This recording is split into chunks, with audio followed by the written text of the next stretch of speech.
ئەندازیاری هەڵمەتە گەورەکەی بەغدا تۆمبارەکە ئەم بەڵێنە گەورە چییە کە بە زەیدی دراوە ئەگەر پرۆسەکە سەرکەوتوو بێت. ئەم گەردەلوولەی لە بەغدا دژی گەندەڵکاران هەڵی کردووە، بەهۆیەوە تا ئێستا دەیان بەرپرس دەستگیر کراوە، چاوەڕێ دەکرێت دەیان و سەدانی دیکەش بەداوەکەیەوە وەبن. ئەندازیارەکەی تۆم باراک نوێنەری سەرۆکی ئەمریکا بۆ دۆسیەی عێراقە.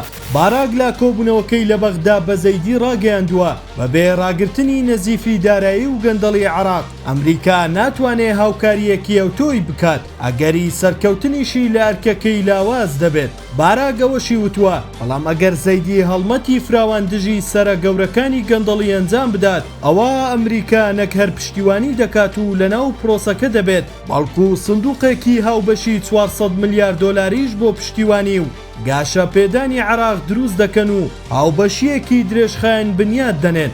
بەم بڕە پارێژ دەتوانرێت ژێرخانی ئابووری و خزمەتگوزاری لە عێراق ببرێتە قۆناغێکی دیکە. هەربەپێی زانیاریەکان ئەمریکا بەڵێنی داوە لە دەرەوەی پشکی خۆی بۆ فرۆشتنی نەوت لە ئۆپیک بۆ پشتیوانی ئابووری عێراق ڕۆژانە 500,000 بەرمیل نەوتی لێ دەکرێت.